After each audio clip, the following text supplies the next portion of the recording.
Hi, welcome to the class. Today we are going to do another chapter of unit electrostatics. The name of the chapter is Gauss's theorem, and this is again a very important chapter of this unit electrostatics.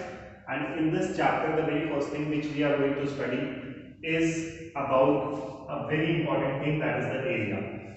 So area is a vector quantity. So area is a vector quantity, guys. This is important.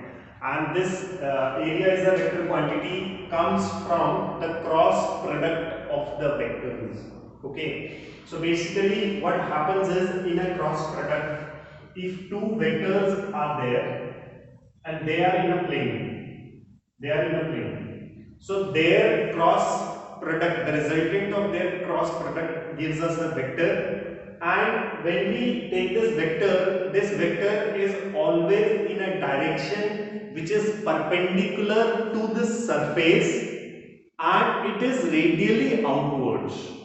Perpendicular to the surface and it is radially outwards. What do we mean by that? This is a surface. Okay, so how many perpendiculars I can draw on this surface? Answer is 2. How 2? One can be like this, one can be behind it. So behind one will be perpendicularly inwards and this one would be perpendicularly outwards. So the very first thing which I want you people to understand in this chapter is that area is a vector quantity and its direction is taken to be perpendicular to a surface radially outwards. So area of this plane is a vector quantity, and if I ask you that area being a vector quantity has magnitude and direction, what will be the direction of this area? So your answer would be that the direction of this area would be perpendicular to this plane radially outwards.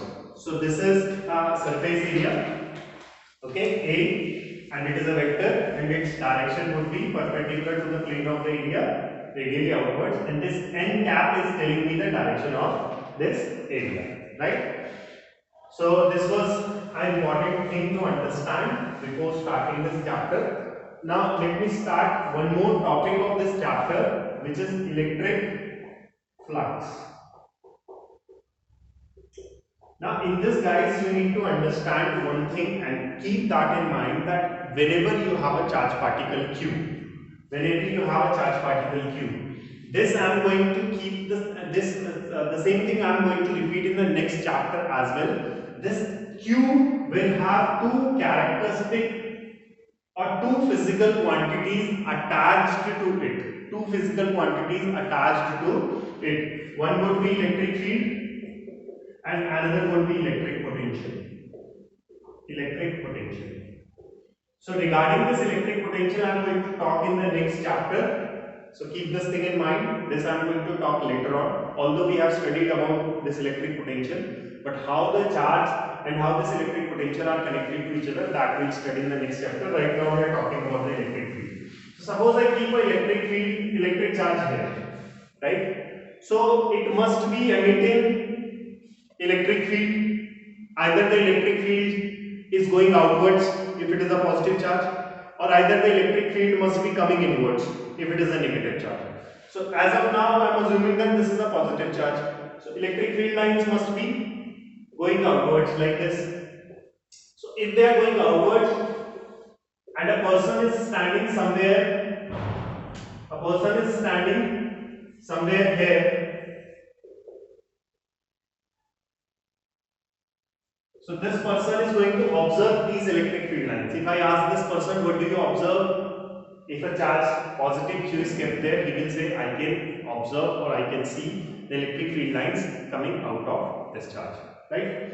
So this person is going to say this. Now, if I keep this charge inside a surface,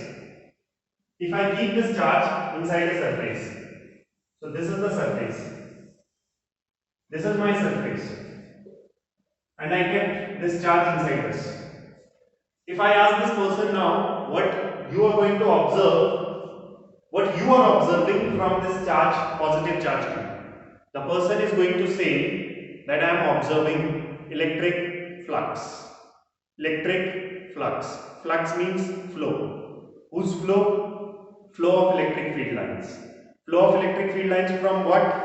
From this surface. So basically, initially he was just observing the electric field or electric field lines. Right now he is observing the electric field lines which are coming outside this surface, and that is what we call electric flux. So electric flux gives you the number of electric field lines coming out of a surface. So obviously if surface is removed,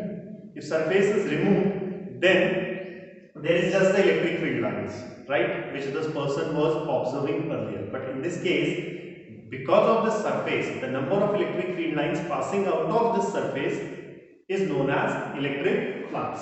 So this is what is electric flux. So electric flux is defined as the number of electric field lines passing out of a surface, right? Flux basically means flow. Flow of what? Flow of electric field lines. Okay, or flow of number of electric field lines. From where? From a surface. So this is electric flux. The symbol of electric flux, phi, we write this phi and then I write a small e here, so that I can understand that this is electric flux, right? Now electric flux depends on two things. Number one, it depends on the electric field lines which are coming out, and then it depends upon the area of the surface. Now you know that electric field is a vector quantity. This is also a vector quantity, and this is a scalar quantity. It is a scalar. So product of two vectors gives you a scalar. It means it is a dot product. So phi e is equals to Ea cos theta, where this theta is the angle between electric field and area. So in this case, if you see, electric field is in the outward direction. Outward direction. Why? Because this is a positive charge. It can emit out the electric field lines. The area, what is the direction of the area? Perpendicular to the surface, radial outwards. It means the direction of the area vector is also outwards. What is the angle between area vector and electric field? So in this case, the angle is 0. So if I put it here, cos 0 is 1. Correct? So this is the electric flux. Now guys, this can also be written as in the form of integration. So we write this surface integral. Why I write this? Okay, earlier I used to write this integration. But now I am writing surface integral. So I need a closed surface. So this surface, the requirement of this surface in order to emit out the flux is that it should be closed, number one, and it should be symmetrical. This is what the Gauss theorem, this is what the requirements of Gauss theorem are. Okay, so that we will talk about as we move on. But remember this, that this closed means we have a closed surface. It should not be incomplete surface, okay, or a broken surface. It has to be a closed surface. So this circle just means that it is a closed surface, and integration is the same which we do. So electric flux, this phi is equals to E dot, and a small portion of the area I am taking, which is dA. dA is the small portion of this area. So suppose I take this area, very small portion. So this is dA. So phi E is equals to E. If you do this dot product,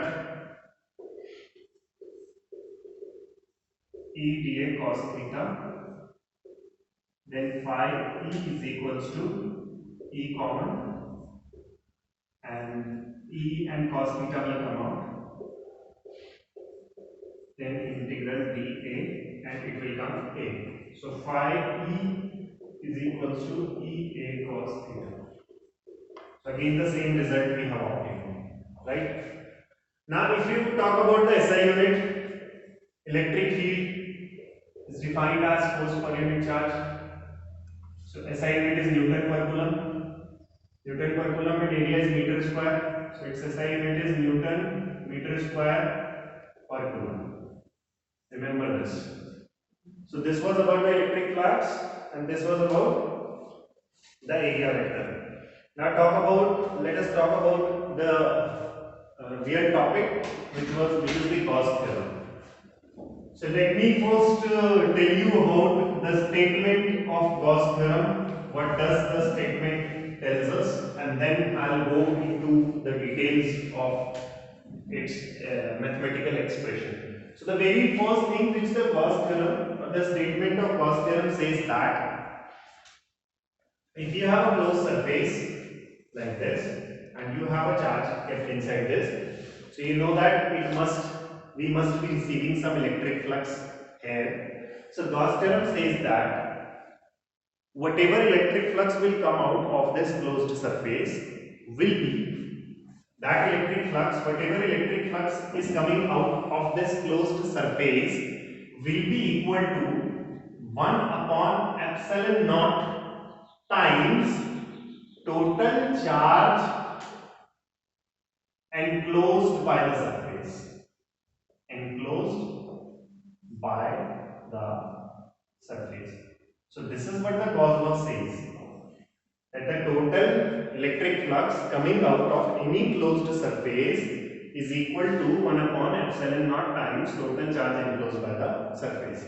What does it mean? It means that this electric flux phi integral form can be written in this way: E dot ds, S is the small portion, and this is equals to Q upon epsilon naught. Assuming that Q is the total charge enclosed by the surface. Q is total charge enclosed by the surface, right? So this is what the Gauss's theorem statement says, that the total charge enclosed by a surface is equal to 1 upon epsilon naught times the total charge enclosed by the surface. Now we have to prove this. Okay, we have to prove this. I shall remove this. In order to prove this, very small proof is there. Okay, in order to prove this, I draw it again. In order to prove this Gauss theorem, you take a surface, closed surface. Now, this surface, whatever surface I have taken for this charge Q, closed surface, this surface is known as Gaussian surface. Okay, and Gaussian surface has two important characteristics. Number one, it should be symmetrical and it should be a closed surface. It should be symmetrical, number one, and number two, it should be a closed surface. Right? These two characteristics should be there. Now, if I consider the radius to be r, and if I take a small portion of this surface, which is ds, so the electric field due to this charge, which is a positive charge, will be radially outwards, and the area vector will be radially outwards, because as I told you, area is a vector and its direction is perpendicular to the surface and radially outwards, correct? Now, if I calculate the electric flux of this surface, phi E is equals to surface integral E dot ds. So phi E is equals to surface integral E ds cos theta. What will be the value of theta? 0. Why? Because electric field and area vector are in the same direction. So phi E is equals to E ds cos 0. Cos 0 is 1. Phi E is equals to, E will come out, ds. This is a sphere which I have considered. Why sphere? Why not circle? Because electric field lines, they are in space. Electric field is in space, not in a plane. If it would have been in a plane, I would have considered a circle. But right now it's a three-dimensional thing. So I have to consider three-dimensional surfaces. So phi E is equals to E into S. What is S? S is the surface area of this sphere, correct? And obviously I have been repeating this throughout my lectures, that always whenever you prove or whenever you derive something, always write an introduction part along with the diagram, right? Now phi E, what will be the electric field due to this single charge at this point? How much will be the electric field due to a single charge? So electric field due to a single charge is 1 upon 4 pi epsilon naught q upon r square. This will be the electric field due to a single charge. I shall write the value here, 1 upon 4 pi epsilon naught q upon r square into 4 pi r square. Why 4 pi r square? Because the surface area of this sphere will be this much only. Now 4 pi goes, r square goes, and now what I am left with is phi e is equals to q upon epsilon naught. Now this is what the Gauss theorem says, that the total electric flux coming out of this closed surface will be 1 upon epsilon naught times the total charge enclosed by the surface. Remember that this q is the total charge enclosed by the surface. Okay, total charge I am saying. So remember this. Now I'll show you one or two questions based on this topic in order for you to understand. So suppose I have taken a surface and it is a closed surface like this. It is a closed surface like this. Okay, and some charges are kept, plus 2q, plus 5q, minus 3q. And somebody asked you to calculate the electric flux. So obviously according to Gauss's law, this will be the formula which we will use. So this q is the total charge enclosed by the surface. So what is the value of total charge right now? 5 plus 2, 7, minus 3, 4 coulomb. So this will be 4 coulomb upon epsilon naught. So this is what I meant by when I said that this q is the total charge enclosed by the surface. This was one question. And one more we have, which is a very simple question. And this question reads out that, what if instead of a single charge, you have an electric dipole enclosed inside a surface? So suppose you have this surface and there is an electric dipole, minus q and plus q, separated by a distance 2a, and it is enclosed inside this surface. What will be the electric flux? Again the same concept we have to use. So in order to calculate this flux, use Gauss theorem. So from Gauss theorem what I know? I know that this is the case from Gauss theorem. This q will be the total charge. What is the total charge of a dipole? Plus q minus q. Total charge will be 0. So flux will be 0 in this case. In which case? When a dipole is enclosed by a surface, the total flux coming out of the surface is 0. Right? One more simple is there. What if you have a cube and the charge is kept at the center of a cube? What if you have a cube like this? This is the cube, and the charge is kept at the center of the cube. What is the value of this charge? Let me say q as of now. So q is the charge. What will be the flux coming out of one phase of this cube? So total flux coming out of this surface, total flux I am talking. From Gauss law, total flux coming out of this surface will be this much. Total flux. But this total flux is made up of all the 6 phases. So what will be the flux coming out of one phase? So obviously 6 phases are there. Total flux is this much. So how much will be coming out of one surface? So flux coming out of one surface will be 1 by 6 q upon epsilon naught. So these were the simple questions which I taught you using Gauss's law. Very simple topic, but very important topic. And this Gauss's law is used to calculate the electric field. Okay. So earlier the electric field due to a single charge we know, electric field due to a dipole we know. In two cases we know it is axial and equatorial. and we have got a tool. Now this is a tool for us to calculate the electric field for any surface carrying any number of charges, right? So that we will be discussing in the upcoming classes. Thank you.